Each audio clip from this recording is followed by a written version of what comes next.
ધર્મિષ્ઠા।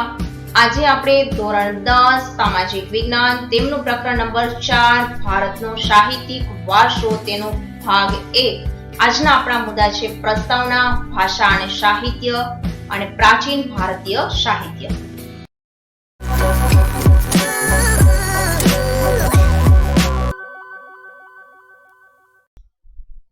પ્રસ્તાવના આ ચેપ્ટરની અંદર ભારતનો જે સાહિત્યિક વારસો જે આપેલો છે એની અંદર જુદી જુદી ભાષાને લગતું સાહિત્ય જે ભારતની અંદર રચાયેલું છે તેની વાત કરી છે। તેમાં સૌપ્રથમ આપણે પ્રસ્તાવનાની વાત કરીશું। માનવીએ પોતાના વિચારો, ભાવો, લાગણીઓ અને ઉર્મિઓ વગેરેને અન્ય માનવી કે પ્રાણીઓ સુધી પહોંચાડવા માટે કેટલાક હાવભાવ, સંકેતો કે ચિત્રોનો આશરો લીધો અને કેટલાક ધ્વનિઓ કર્યા। તેમાંથી બોલી અને લિપિનો ઉદ્ભવ થયો। એટલે કે માણસ પોતાના વિચારો, ભાવો, લાગણીઓ, ઉર્મિઓ સામે વ્યક્તિ સામે રજૂ કરવા માટે સૌપ્રથમ એ હાવભાવ દ્વારા એટલે કે પોતાના એક્સપ્રેશન દ્વારા, ત્યારબાદ સંકેતો દ્વારા, ત્યારબાદ એને ચિત્રો દ્વારા અને ત્યાર પછી એને અલગ અલગ પ્રકારના ધ્વનિ એટલે કે અવાજ કર્યા અને તેમાંથી બોલી અને લિપિનો ઉદ્ભવ થયો છે। ત્યાર પછીનું સેન્ટેન્સ શોર્ટ ક્વેશ્ચનમાં યાદ રાખવાનું છે। આ લિપિએ ભાષાના ઘડતરમાં મોટો ફાળો આપ્યો છે। તો શોર્ટ ક્વેશ્ચન છે કે ભાષાના ઘડતરમાં કોનો ફાળો મહત્વનો છે? તો કે લિપિનો। લિપિમાંથી ભાષા છે ઉદ્ભવેલી છે। ભાષાનો મતલબ શું? તો કે બોલવાથી વ્યક્ત થાય એ ભાષા અને લખવાથી વ્યક્ત થાય એ લિપિ તરીકે ઓળખાય છે। સમયાંતરે પોતાના વિચારો અભિવ્યક્ત કરવા માટે ભાષાનો ઉપયોગ થયો। આ ભાષાના સર્જનાત્મક પ્રયોગથી સાહિત્યનું સર્જન થવા પામ્યું। એટલે કે ભાષાનો જેવો ઉદ્ભવ થયો એટલે ભાષામાંથી એ જ અલગ અલગ ભાષા સ્વરૂપે નવું સાહિત્ય તૈયાર થવા લાગ્યું એટલે કે સાહિત્યની રચના થઈ। પ્રાચીન કાળથી ભારતીય સાહિત્ય તેની વિવિધતા અને વિશિષ્ટતા માટે પ્રખ્યાત છે। ભારતના વિદ્વાનોએ પ્રાચીન સાહિત્યના બે ભાગ પાડ્યા છે, વૈદિક સાહિત્ય અને પ્રશિષ્ટ સાહિત્ય। વૈદિક સાહિત્ય એટલે વેદ આધારિત જે સાહિત્ય રચાયેલું છે એ, પ્રશિષ્ટ સાહિત્ય એટલે ઐતિહાસિક ઘટના પર આધારિત જે સાહિત્ય રચાયેલું છે એને પ્રશિષ્ટ સાહિત્ય તરીકે ઓળખવામાં આવે છે। આ ઉપરાંત કેટલીક લોક બોલીઓ એટલે કે લોક ભાષામાં રચાયેલું સાહિત્ય પણ પ્રચલિત હતું। જો વિદ્યાર્થી મિત્રો આપ મારી ચેનલ પર નવા હો તો ચેનલને સબસ્ક્રાઇબ કરો, બેલ આઇકન ઉપર પ્રેસ કરો જેથી અમારા તમામ વિડીયો તમારા સુધી જલ્દીથી પહોંચી શકે। વિડીયો પસંદ આવે તો લાઈક કરો અને આપના ગ્રુપમાં શેર કરો। પ્રસ્તાવના વાળો મુદ્દો અહીંયા પૂર્ણ થાય છે। ત્યાર પછીનો મુદ્દો છે ભાષા અને સાહિત્ય। ભારતના ઇતિહાસમાં આપણે એક નજર નાખીએ તો સદીઓથી વિવિધ ભાષાઓનો ઉદ્ભવ થયેલો જોવા મળે છે। આ ભાષાઓએ એકબીજા ઉપર અસર કરી અને પ્રભાવ પાડ્યો, તેથી ભાષાઓના સમૃદ્ધ સાહિત્યમાં પરિવર્તન આવ્યું છે। પરિણામે નવી નવી ભાષાઓ અને નવા સાહિત્યનું સર્જન થયું। તેનું ઉત્તમ ઉદાહરણ સંસ્કૃત ભાષા છે।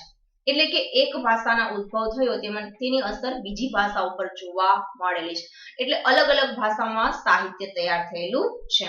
બરાબર, તો સૌપ્રથમ આપણે જોઈએ કે સંસ્કૃતનો ઉદ્ભવ થયો હતો, સંસ્કૃતમાંથી હિન્દીનો ઉદ્ભવ થયેલો છે એનું શ્રેષ્ઠ ઉદાહરણ છે।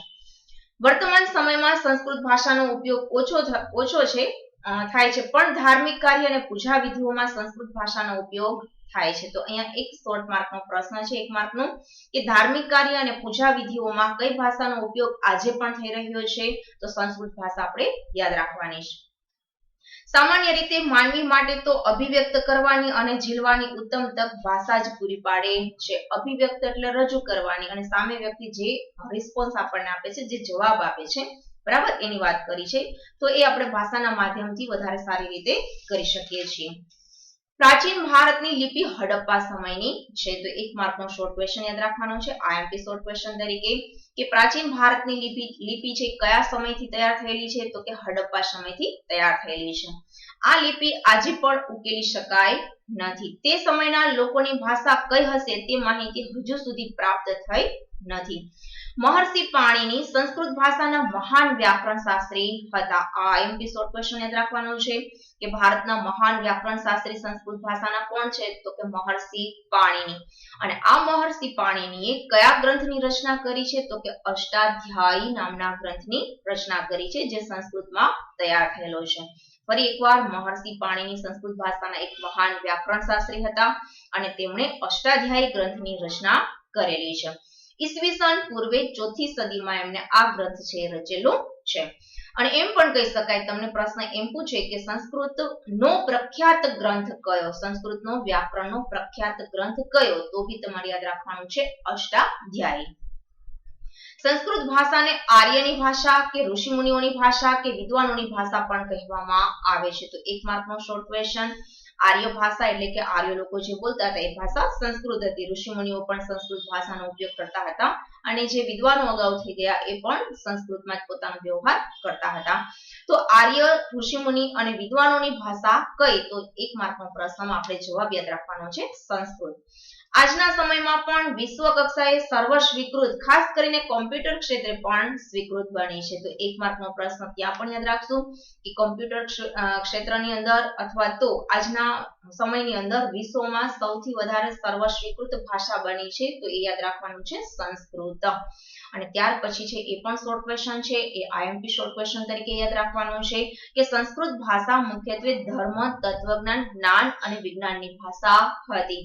તો પ્રશ્ન છે કે કઈ ભાષા છે કે જે ધર્મ, તત્વજ્ઞાન, જ્ઞાન અને વિજ્ઞાનની ભાષા હતી, તો યાદ રાખવાનું છે સંસ્કૃત ભાષા. ત્યાર પછીનો મુદ્દો છે પ્રાચીન ભારતીય સાહિત્ય. અહીંયા એનો પ્રશ્ન નીકળે છે પ્રશ્ન નંબર 1. પ્રાચીન ભારતીય સાહિત્ય તરીકે વૈદિક સાહિત્યનો પરિચય આપો. 4 ગુણનો પ્રશ્ન છે. આઈએમપી પ્રશ્ન તરીકે યાદ રાખવાનો છે. હવે જોઈએ આગળની અંદર. અહીંયા બધા જે વેદને લગતું જે સાહિત્ય છે એની જ વાત કરવામાં આવેલી છે. વૈદિક સાહિત્યમાં ઋગ્વેદ, સામવેદ, અથર્વવેદ અને યજુર્વેદ આ 4 વેદો ઉપરાંત બ્રાહ્મણ ગ્રંથો, આરણ્યકો, ઉપનિષદો અને વેદાંગ વગેરેનો સમાવેશ થાય છે. બરાબર, 4 વેદ ઉપરાંત બ્રાહ્મણ ગ્રંથ, આરણ્યકો, ઉપનિષદો અને વેદાંગ. અહીંયા વેદાંગ સુધી મુદ્દો છે, ત્યાં સુધી આ પ્રશ્નનો જવાબ આવશે. વેદો, વેદનો અર્થ છે જ્ઞાન. તો 1 માર્કનો પ્રશ્ન, વેદોનો અર્થ શું થાય છે, તો કે જ્ઞાન એ એનો અર્થ છે. વેદો કેટલા છે, તો કે વેદો 4 છે. કયા કયા, તો કે ઋગ્વેદ, સામવેદ, યજુર્વેદ અને અથર્વવેદ. હવે તમને પ્રશ્ન પૂછે કે વેદનો અર્થ શું થાય, કેટલા વેદો છે અને કયા કયા, તો તમારે બધાના જવાબ વ્યવસ્થિત લખવાના છે કે વેદનો અર્થ જ્ઞાન, વેદો 4 અને 4 ના નામ યાદ રાખવાના છે. હવે એમાંનો પહેલો છે ઋગ્વેદ. હવે ઋગ્વેદ ખાલી એમ પૂછે કે ઋગ્વેદનો પરિચય આપો, તો એ 2 ગુણનો પ્રશ્ન બની જાય. બરાબર, તો આવો પણ પ્રશ્ન તમારા અંદરથી નીકળે તો તમારે યાદ રાખવાનો થશે. તો સૌપ્રથમ આપણે ઋગ્વેદની વાત કરીએ.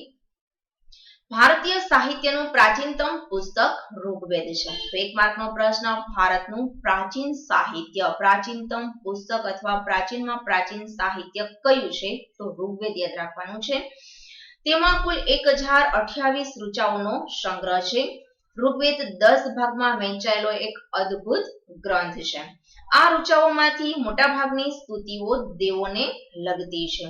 આ સ્તુતિઓ યજ્ઞ પ્રસંગે કરવામાં આવતી. તેમાંથી ઉષાને સંબોધન કરતી કેટલીક સ્તુતિઓ ખૂબ જ મનમોહક છે. ઉષા એટલે સવારે જ્યારે સૂર્યના કિરણો પડતા હોય, સૂર્ય ઉગતો હોય અને એ વાતાવરણ હોય અને એ વાતાવરણને લગતી જે સ્તુતિઓ તૈયાર થયેલી છે એની વાત કરી છે, ખૂબ જ સુંદર છે. આ ગ્રંથ સપ્તસિંધુ પ્રદેશમાં વસેલા આર્યોની રાજકીય, સામાજિક, ધાર્મિક તેમજ આર્થિક બાબતોનું વર્ણન કરે છે. અહીંયા શોર્ટ ક્વેશ્ચન આઈએમપીમાં યાદ રાખવાનો છે કે કયા લોકોની રાજકીય, સામાજિક, ધાર્મિક અને આર્થિક બાબતોનું વર્ણન કરે છે, કયા ગ્રંથની વાત કરી છે, તો ઋગ્વેદ. બરાબર, પ્રશ્ન એમ યાદ રાખવાનો છે કે આર્યોની રાજકીય, સામાજિક, ધાર્મિક અને આર્થિક બાબતોનું વર્ણન કરતો ગ્રંથ, તો ઋગ્વેદ યાદ રાખવાનું છે. ઋગ્વેદ પછી બીજા 3 વેદોની રચના પણ કરવામાં આવી છે. ઋગ્વેદ વાળો 2 ગુણનો પ્રશ્ન અહીંયા પૂર્ણ થાય છે. હવે સેકન્ડ આપણો વેદ છે સામવેદ. ઋગ્વેદના છંદોનું ગાન કરવા માટે રચવામાં આવેલો આ વેદ છે. બરાબર, ગાન કરવાની વિધિ આ સામવેદની અંદર બતાવવામાં આવેલી છે. આ શ્લોકો રાગ અને લય સાથે ગવાય છે, માટે તેને સંગીતની ગંગોત્રી તરીકે ઓળખવામાં આવે છે. તો એક માર્કનો પ્રશ્ન યાદ રાખવાનો છે કે ઋગ્વેદના છંદોનું ગાન કરવા માટે કયા ગ્રંથની રચના કરી છે? તો સામવેદની રચના કરી છે. અને તમને એમ કે સંગીતની ગંગોત્રી તરીકે ઓળખાતો વેદ કયો? તો તમારે સામવેદ યાદ રાખવાનું છે. વેરી મોસ્ટ આઈએમપી પ્રશ્ન છે, બોર્ડની અંદર વારંવાર પૂછાયેલો પ્રશ્ન છે. ત્યાર પછી ત્રીજો વેદ છે યજુર્વેદ. યજ્ઞનો વેદ કહેવામાં આવે છે. એક માર્કનો પ્રશ્ન કે યજ્ઞનો વેદ એટલે યજુર્વેદ. આ વેદ ગદ્ય અને પદ્ય સ્વરૂપે રચાયેલું છે, એટલે કે પાઠ અને કાવ્ય બંને સ્વરૂપમાં જોવા મળે છે. યજ્ઞ વખતે બોલવામાં આવતા મંત્રો, ક્રિયાઓ અને વિધિઓનું વર્ણન પણ તેમાં કરવામાં આવેલું છે. ત્યાર પછીનો ચોથો મુદ્દો છે આ યજુર્વેદની અંદર એમ પણ યાદ રાખવાનું છે યજ્ઞ યાદિક વિધિ ને લગતો વેદ કયો? તો બી તમારે યાદ રાખવાનું છે યજુર્વેદ. અથર્વવેદ. આ વેદમાં અનેક પ્રકારના કર્મકાંડો અને સંસ્કારોનું વર્ણન કરવામાં આવેલું છે. બરાબર, કર્મકાંડ એટલે જન્મ મરણની જે વિધિઓ હોય છે, અલગ અલગ સમય અલગ અલગ જે વિધિ વિધાનો કરવામાં આવે છે, એ સંસ્કારો તો એવા 16 પ્રકારના સંસ્કારોને લગતી વિધિનું વર્ણન છે. બરાબર, તો અથર્વવેદ 16 ક્વેશ્ચન યાદ રાખવાનો છે કે કયા વેદની અંદર કર્મકાંડ અને સંસ્કારોનું વર્ણન કરવામાં આવેલું છે? તો અથર્વવેદ યાદ રાખવાનો છે. ત્યાર પછી છે ઉપનિષદ. હવે ઉપનિષદની વાત કરીએ તો આ સાહિત્યમાં બ્રહ્માંડનો આરંભ, જીવન, મૃત્યુ, ભૌતિક અને આધ્યાત્મિક જગત, જ્ઞાન, પ્રકૃતિ અને બીજા અનેક દાર્શનિક પ્રશ્નોનું વિવેચન કરવામાં આવ્યું છે. હવે આ આખું શોર્ટ ક્વેશ્ચન 1 માર્કનો પ્રશ્ન છે. જો આ આખું સેન્ટેન્સ મૂકી દઈએ તો તમારે જવાબમાં લખવાનું છે કે આ બાબતનું વર્ણન કયા ગ્રંથમાં કરેલું છે? તો ઉપનિષદમાં કરેલું છે. આઈએમપી પ્રશ્ન તરીકે યાદ રાખવાનું છે, બોર્ડમાં પૂછાઈ ગયેલો પ્રશ્ન છે. ત્યાર પછી બૃહદારણ્ય અને છાંદોગ્ય શરૂઆત એટલે પ્રારંભના ઉપનિષદો છે. ઉપનિષદો સંવાદના સ્વરૂપે તૈયાર થયેલા છે અને આ ઉપનિષદો છે એમાં સરળ અને સુંદર વાક્યમાં ગહન વિચારો છે રજૂ કરેલા છે. મુક્તિકો ઉપનિષદમાં તેની સંખ્યા 108 દર્શાવી છે. બરાબર, જે સંવાદ આપ્યા છે સંવાદની સંખ્યા 108 છે. 1 માર્કનો પ્રશ્ન કે ઉપનિષદની અંદર મુક્તિકો ઉપનિષદ છે એમાં સંવાદની સંખ્યા કેટલી છે? તો 108 છે. ત્યાર પછીનો મુદ્દો છે બ્રાહ્મણ ગ્રંથો. વેદોના મંત્રોનો અર્થ સમજવા માટે તેના પર પદ સ્વરૂપમાં રચાયેલી ટીકાઓનો બ્રાહ્મણ ગ્રંથમાં સમાવેશ થયેલો છે. ત્યાર પછી આગળ એમાં જુદા જુદા યજ્ઞ અને તેને લગતી વિધિઓ માટેનું માર્ગદર્શન આપવામાં આવેલું છે. તો 1 માર્કનો પ્રશ્ન, યજ્ઞ અને તેને લગતી વિધિઓનું વિગતવાર વર્ણન કયા ગ્રંથમાં થયેલું છે? તો બ્રાહ્મણ ગ્રંથમાં થયેલું છે. ત્યાર પછી આરણ્યકો. આરણ્યક એટલો મતલબ થાય છે જંગલ. આર્યો તેમના જીવનનો અંતિમ સમય અરણ્યમાં જઈને ગાળતા. વન અથવા અરણ્યમાં આશ્રમ બાંધી સતત ચિંતન કરીને રચાયેલા તત્વજ્ઞાનથી ભરપૂર એવા સાહિત્યને આરણ્યકો તરીકે ઓળખવામાં આવે છે.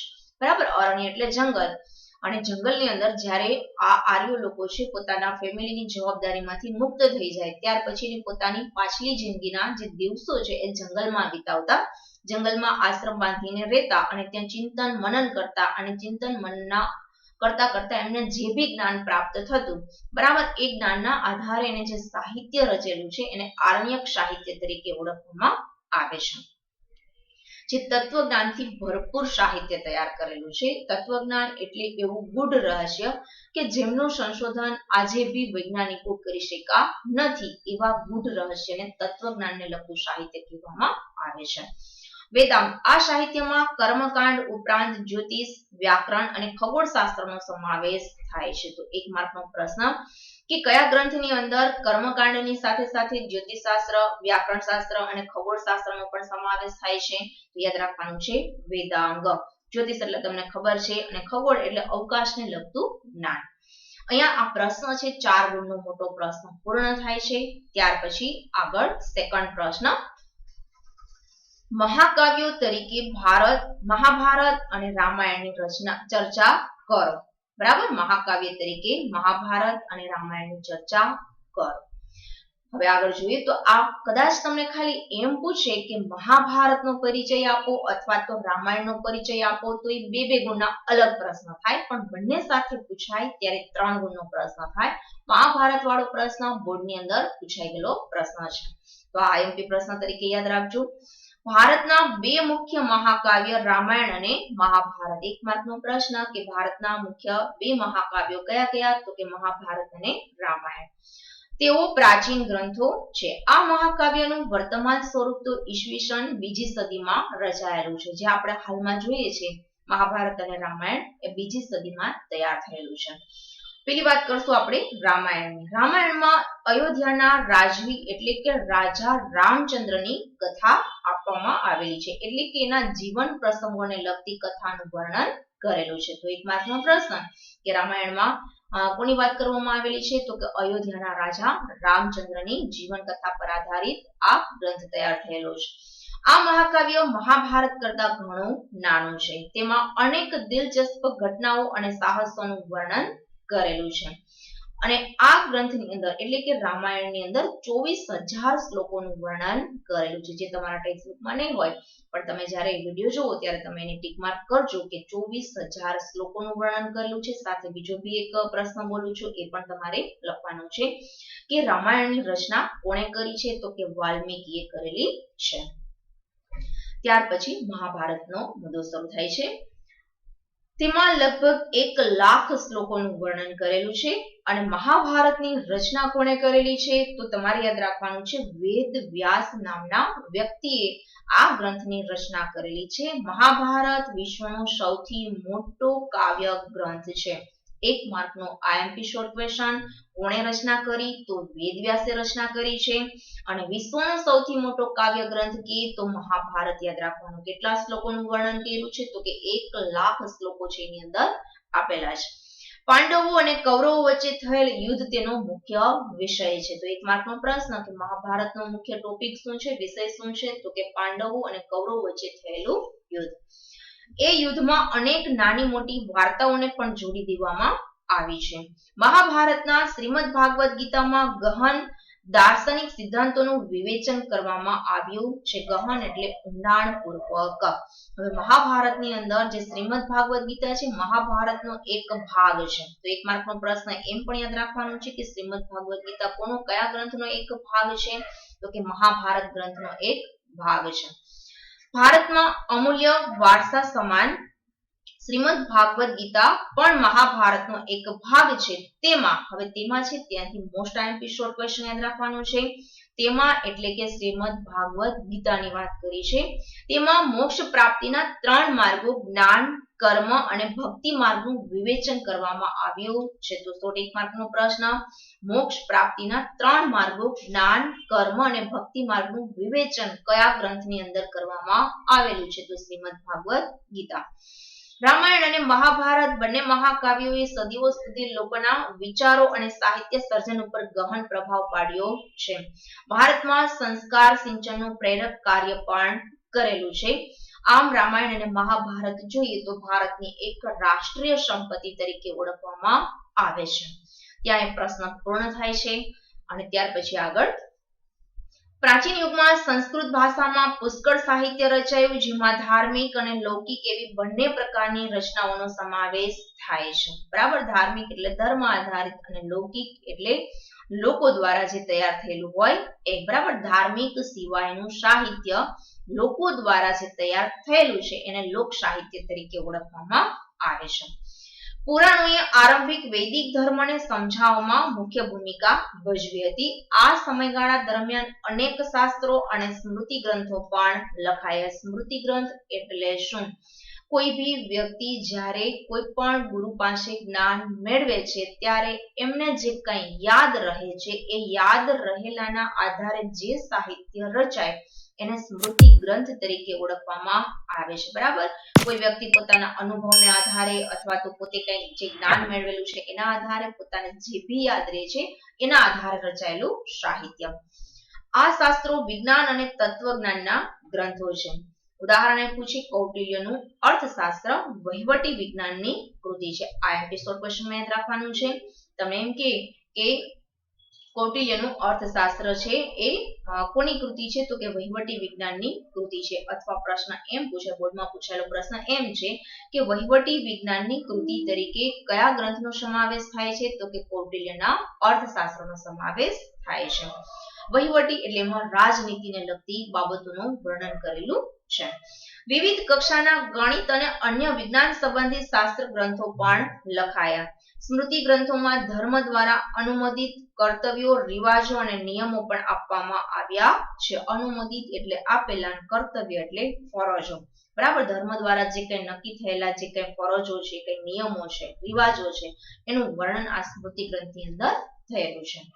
ત્યાર પછી બે ગુણના પ્રશ્ન તરીકે જનરલી ક્યારે પૂછાતો નથી, પણ બે ગુણનો પ્રશ્ન અહીંયા નીકળે છે એટલે બોલું છું કે પ્રાચીન સમયના બૌદ્ધ સાહિત્યનો પરિચય આપો. તો એ બે ગુણનો પ્રશ્ન છે. હવે આમાંથી મુદ્દામાંથી શોર્ટ ક્વેશ્ચન આઈએમપી સ્વરૂપે યાદ રાખવાનું છે.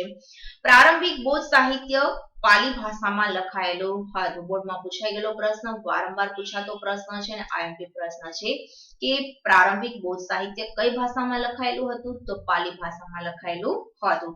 આ સાહિત્યના 3 ભાગમાં વહેંચવામાં આવેલું છે, તેથી તે ત્રિપિટક નામથી ઓળખાય છે. તો 1 માર્કનો પ્રશ્ન આઈએમપી માં યાદ રાખવાનો છે કે બૌદ્ધ સાહિત્ય છે કયા નામે ઓળખવામાં આવે છે તો કે ત્રિપિટક નામે ઓળખવામાં આવે છે. ત્રિપિટકની અંદર જુઓ તો 3 ભાગમાં એના જે પડેલા છે એમાં પહેલું છે સૂત એટલે કે સૂત્ર પિટક, બીજું છે વિનય પિટક અને ત્રીજું છે અભિગમ પિટક. હવે સૂત પિટકની અંદર કઈ બાબતનો સમાવેશ થયેલો છે તો તમારા ટેક્સ્ટબુકની અંદર નહીં, કોઈ પણ વધારાની માહિતી તરીકે આપી દઉં છું. બુદ્ધ ભગવાન અને તેમના શિષ્ય વચ્ચેનો જે કંઈ સંવાદ રચાય છે એમની વાત કરેલી છે. વિનય પિટકની અંદર બૌદ્ધ ધર્મના જે કંઈ નિયમો છે એનું વર્ણન કરેલું છે. હવે જ્યારે ઇન્ડો ગ્રીક શાસક છે મિનેન્ડર કરીને જે મિલિંદના નામથી ઓળખાય છે એ ભારત આવે છે અને ભારતની અંદર એક નાગસેન નામના વ્યક્તિ છે જે કાફી તત્વજ્ઞાનના જાણકાર હતા. બરાબર, તો આ બૌદ્ધ ધર્મ પાળવાવાળા નાગસેન જે નાગાર્જુન તરીકે ઓળખાતા હતા, બંને વચ્ચે બૌદ્ધ ધર્મને લગતા કેટલાક સંવાદો રચાય છે. બરાબર, કારણ કે મિલિંદ છે એ બૌદ્ધ ધર્મથી પ્રભાવિત થયો હતો અને નાગસેન બૌદ્ધ ધર્મના કાફી કહી શકાય કે ખૂબ નજીક હતા અને બૌદ્ધ ધર્મ પાળતા હતા. તો બંને વચ્ચે જે સંવાદો રચાય છે એ સંવાદોનો એક આખો ગ્રંથ તૈયાર થાય જે મિલિંદ પન્હોના નામથી ઓળખાય છે. બરાબર, આમ બુદ્ધના જે કંઈ બુદ્ધ ભગવાન છે એના પૂર્વજન્મની સેંકડો જાતક કથાઓ પણ તૈયાર કરવામાં આવેલી છે બૌદ્ધ સાહિત્ય તરીકે. બરાબર, અને સમય જતા અનેક બૌદ્ધ ગ્રંથો સંસ્કૃત ભાષામાં પણ લખાયેલા છે અને એમાંનું એક અહીંયા ઉદાહરણ આપ્યું છે. અશ્વઘોષ રચિત બુદ્ધ ચરિત સૌથી વિશેષ જાણીતો ગ્રંથ છે. બરાબર, બુદ્ધ ચરિત નામના ગ્રંથની રચના કોણે કરી છે તો શોર્ટ ક્વેશ્ચનમાં યાદ રાખવાનું છે અશ્વઘોષે એ વ્યક્તિનું નામ છે. ત્યાર પછી એ બૌદ્ધ સાહિત્ય વાળો મુદ્દો અહીંયા પૂર્ણ થાય છે. ત્યાર પછીનો જે મુદ્દો જ્યાંથી શરૂ થાય છે ત્યાંથી એક પ્રશ્ન શરૂ છે. એ 3 ગુણનો છે અને 3 ગુણનો ત્રીજો પ્રશ્ન બોલું છું. ગુપ્ત યુગના સંસ્કૃત સાહિત્યનો પરિચય આપો. અથવા પ્રશ્ન એમ બી પૂછાય, ગુપ્ત યુગને સંસ્કૃત સાહિત્યનો સુવર્ણ યુગ કહેવામાં આવે છે. અને ત્રીજું સ્વરૂપ બી બોલું છું કે ગુપ્ત યુગને સંસ્કૃત સાહિત્યના કાવ્ય અને નાટકોનો સુવર્ણ યુગ સાથી કહેવામાં આવે છે. હવે આ જે પ્રશ્ન છે એ સેન્ટેન્સ પણ આપેલું છે ટેક્સ્ટબુકની અંદર.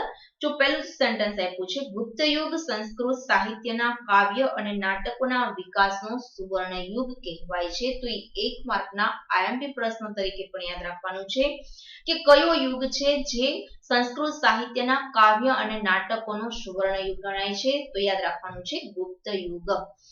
આ સમયમાં મહાન લેખકોમાં વાત કરીએ તો કાલિદાસ, ભવભૂતિ, ભારવી, ભારતુહરી, બાણભટ્ટ, માઘ વગેરેનો સમાવેશ થાય છે. અને આ બધા મહાન સાહિત્યકારોએ સંસ્કૃત ભાષાની અંદર કહી શકાય એવા પ્રખ્યાત ગ્રંથોની રચના કરેલી છે. એમાં મહાકવિ કાલિદાસની વાત કરીએ તો તેમની કાવ્યકલા અને ઉત્કૃષ્ટ શૈલીને કારણે વિશ્વ પ્રસિદ્ધ એક કવિ તરીકે જાણીતા છે. બરાબર, કારણ કે એમણે જે લખેલું સાહિત્ય છે જે કાંઈ એને નાટકો રચેલા છે, કાવ્યના સ્વરૂપમાં નાટકો તૈયાર કરેલા છે, કાવ્ય તૈયાર કરેલા છે, બરાબર, એના કારણે એ વિશ્વના એક પ્રસિદ્ધ કવિ તરીકે ગણાય છે. તો 1 માર્કનો પ્રશ્ન પણ યાદ રાખવાનું છે કે કયા વ્યક્તિ એવા છે કે જેને સંસ્કૃતની અંદર કાવ્યકલા અને તેની ઉત્કૃષ્ટ શૈલીને કારણે વિશ્વ પ્રસિદ્ધ કવિ તરીકે જાણીતા છે તો કાલિદાસ. પોતાના પોતાની ઉત્તમ કાવ્ય કલા અને ઉત્કૃષ્ટ નાટ્ય શૈલીમાં કુમાર સંભવ, રઘુવંશ, મેઘદૂત, ઋતુસંહાર, અભિજ્ઞાન શાકુંતલમ વગેરે કાલિદાસના મહત્વના ગ્રંથો છે. આ ઉપરાંત પણ છે માલવિકાગ્નિમિત્રમ પણ એમનો ગ્રંથ છે. અને આ બધી કૃતિઓ બેનમૂન કહી શકાય, એટલે કે અદ્વિતીય કૃતિઓ છે. તેમાં કહેવાય છે કે અભિજ્ઞાન શાકુંતલમ નામની જે કૃતિ છે એ જર્મન દેશના એક કવિ છે, ગેટ નામના કવિ છે. એ આ કૃતિથી એટલા બધા પ્રભાવિત થયા હતા કે જ્યારે આ અભિજ્ઞાન શાકુંતલમ નામનો ગ્રંથ એના હાથમાં આવ્યો અને વાંચ્યું ત્યાર પછી બહુ ખુશ થયા અને એ પુસ્તકને માથા ઉપર મૂકીને નાચ્યા હતા. આ સમયની અન્ય પ્રસિદ્ધ કૃતિઓમાં બાણભટ્ટે રચેલી હર્ષચરિત, સમ્રાટ હર્ષવર્ધનનું જીવન ચરિત્ર એમાં આપેલું છે. તો 1 માર્કનો પ્રશ્ન યાદ રાખવાનો છે. કવિ બાણે અથવા બાણભટ્ટે રચેલી કૃતિ તો હર્ષચરિત, અને બીજી પાછળ જ આપી છે બાણે રચેલી કાદંબરી. બરાબર, હર્ષચરિત અને કાદંબરી, અને આ કાદંબરી અને હર્ષચરિત બે આઈએમપી શોર્ટ ક્વેશ્ચન યાદ રાખવાના છે. આ સમયના અન્ય પ્રસિદ્ધ ગ્રંથોની વાત કરીએ તો ભવભૂતિનું ઉત્તર રામચરિત, ભારવીએ લખેલું કિરાતાર્જુનિયમ, વિશાખા દત્તનું સાહિત્ય છે મુદ્ર રાક્ષસ, શુદ્રકનું છે મુચ્ચકટિકમ, અને દંડીનું છે 10 કુમાર ચરિત. બરાબર, વગેરેનો સમાવેશ થાય છે. હવે અહીંયા આખું એક જોડકું બને છે, તો જોડકા સ્વરૂપે યાદ રાખવાનું છે. વિકલ્પ સ્વરૂપે બી પ્રશ્ન પૂછાય અને 1 માર્કના હેતુલક્ષી ખરા ખોટાની અંદર કે ખાલી જગ્યાની અંદર પણ પ્રશ્ન પૂછાઈ શકે. આ ગ્રંથોનો મુખ્ય વિષય રાજકીય ઘટનાઓ ઉપર આધારિત હતો, પ્રણય પ્રસંગ એટલે કે પ્રેમ પ્રસંગો ઉપર આધારિત હતો, રૂપકો, હાસ્ય પ્રસંગો અને તત્વજ્ઞાન વગેરે પર આધારિત આ ગ્રંથો તૈયાર થયેલા હતા. બરાબર, અહીંયા આ જે સંસ્કૃત સાહિત્યનો જે યુગ છે, ગુપ્ત યુગ વાળો મુદ્દો છે, અહીંયા પૂર્ણ થાય છે. ત્યાર પછીનો મુદ્દો છે અને પ્રશ્ન નંબર 4 શરૂ થાય છે. ગુજરાતી ગદ્ય પદ્ય સાહિત્ય વિશે માહિતી આપો અથવા નોંધ લખો 2 ગુણના પ્રશ્ન તરીકે. તો કે પ્રાચીન યુગથી જૂની ગુજરાતી ભાષામાં પણ પદ્ય સાહિત્ય રચાયેલું હતું, એટલે કે કાવ્ય સ્વરૂપે સાહિત્ય તૈયાર થયેલું હતું. સમય જતાં ગુજરાતી ભાષામાં ખેડાણ થતા અનેક કૃતિઓ રચાય છે. તેમાં નરસિંહ મહેતા, મીરાબાઈ, દયારામ, અખો, પ્રેમાનંદ, પ્રીતમ ગંગાસતી જેવા સાહિત્યકારોએ પદો, ગીતો, ગરબી, છપ્પા, આખ્યાન, બરાબર, આવા કાવ્યો વગેરે રચીને ગુજરાતી સાહિત્યના વારસાને સમૃદ્ધ બનાવ્યું છે. હવે ત્યાં તમે જે મીરાબાઈનું શું વખણાય છે, અખાનું શું વખણાય છે, એક જોડકું બને છે, પણ બને ત્યાં સુધી ટેક્સ્ટમાં નથી એટલે પૂછાતું નથી, તો હું તમને ખાલી એમને માહિતી આપી દઉં છું. મીરાબાઈના પદો, અખાના છપ્પા, પ્રેમાનંદના આખ્યાનો, ધીરા ભગતની કાપી, ઓઝા ભગતના ચાબખા, પ્રીતમના પદો, અને સામળ ભટ્ટમાં આપ્યું નથી પણ સામળ ભટ્ટના છપ્પા વખણાય, ભાલણના આખ્યાનો વખણાય અને દયારામની ગરબીઓ વખણાય છે. આ બધું સાહિત્ય છે એ ગુજરાતની અંદર ગુજરાતી ભાષામાં તૈયાર થયેલું છે. એ પછી નર્મદ, નવલરામ, ઈશ્વરલાલ મસરૂવાલા, પન્નાલાલ પટેલ, ઉમાશંકર જોશી, મહિપતરામ, રૂપરામ, નીલકંઠ, ગોવર્ધનરામ ત્રિપાઠી જેવા સાક્ષર વર્ગ એટલે કે ભણેલા લોકોએ પણ ગુજરાતી સાહિત્યને ખૂબ જ સમૃદ્ધ બનાવ્યું છે. તો ગુજરાતી સાહિત્ય વાળો મુદ્દો અહીંયા પૂર્ણ થાય છે. 2 ગુણમાં પૂછે તો તમારે આટલું લખવાનું થશે. ત્યાર પછીનો મુદ્દો છે પ્રાચીન યુગના તમિલ સાહિત્યની વાત કરશું. 5મો પ્રશ્ન પણ છે અને આઈએમપી પ્રશ્ન તરીકે યાદ રાખવાનું છે 3 ગુણના પ્રશ્ન તરીકે કે પ્રાચીન યુગના તમિલ સાહિત્યનો પરિચય આપો. પ્રાચીન યુગમાં દરમિયાન તમિલ, તેલુગુ, કન્નડ અને મલયાલમ એ 4 દ્રવિડ કુળની ભાષાઓમાં સાહિત્ય રચાયેલું. શોર્ટ ક્વેશ્ચન યાદ રાખવાનો છે કે દ્રવિડ કુળની ભાષાઓમાં કઈ કઈ ભાષાનો સમાવેશ થાય તો 4 ભાષા યાદ રાખવાની છે, તમિલ, તેલુગુ, કન્નડ અને મલયાલમ. તેમાં તમિલ સૌથી જૂની ભાષા છે. 1 માર્કનો આઈએમપી પ્રશ્ન, સૌથી પ્રાચીનમાં પ્રાચીન તમિલ સાહિત્યની અંદર સૌથી પ્રાચીન ભાષા કઈ છે તો યાદ રાખવાનું છે તમિલ, અને બોર્ડની અંદર પૂછાઈ ગયેલો પ્રશ્ન છે. તમિલ સાહિત્ય ઈસવીસનના પ્રારંભ જેટલું જૂનું છે, એટલે કે જ્યારે ઈસવીસનની શરૂઆત થઈ ત્યારથી આ તમિલ ભાષાની શરૂઆત થયેલી છે, એટલે ખૂબ જ પ્રાચીન છે. ભારતની પ્રચલિત પરંપરા અનુસાર 3 સંગમોનું આયોજન થયું. બરાબર, સંગમોની રચના થઈ અથવા આયોજન થયું. આ સંગમોના આશ્રયે જેમાં અનેક સંતો અને કવિઓએ પોતાની રચનાઓ તૈયાર કરી તેને સંગમ સાહિત્ય તરીકે ઓળખવામાં આવે છે અને આ સંગમ સાહિત્યના અનેક વિષયો છે. સંગમ એટલે એક વિભાગ કે જ્યાં અનેક પ્રકારના સાહિત્યકારો, અલગ અલગ જાણનારા સાહિત્યકારો, સંતો છે અને કવિઓ છે એ એક જગ્યાએ ભેગા થઈ, અલગ વિભાગની અંદર ભેગા થઈ અને જે સાહિત્યની રચના કરી છે, બરાબર. તો એ વિભાગનું નામ છે સંગમ. એટલે એ સંગમની અંદર રહીને જે સાહિત્ય તૈયાર થયેલું છે એ સંગમ સાહિત્ય તરીકે ઓળખાય છે. હવે એની અંદર વધારાની વાત કરું તો આ સંગમોમાં આશ્રયે અનેક સંતો અને કવિઓએ પોતાની કૃતિઓ રચી છે, તેથી તે સંગમ સાહિત્ય તરીકે ઓળખાય છે. આગળ, જેમ કે તેમનો મુખ્ય વિષય હતો રાજનીતિ, યુદ્ધ અને પ્રેમ પ્રસંગ, એ સંગમ સાહિત્યના મુખ્ય વિષયો હતા.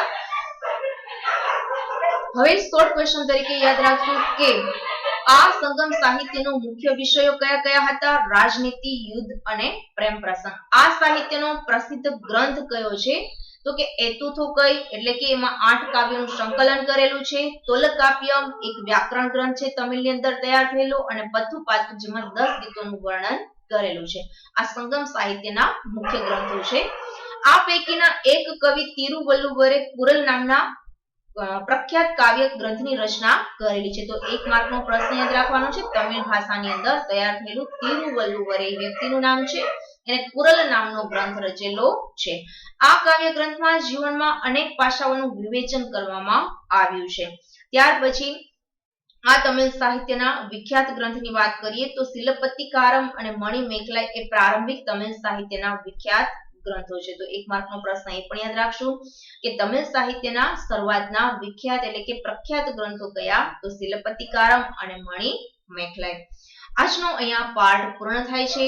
ટોપિક સંબંધી કોઈ પ્રશ્ન હોય તો કોમેન્ટ બોક્સની અંદર જરૂરથી જણાવશો. નેક્સ્ટ વિડીયોની અંદર નવા મુદ્દા સાથે ફરી મળીશું. Thank you.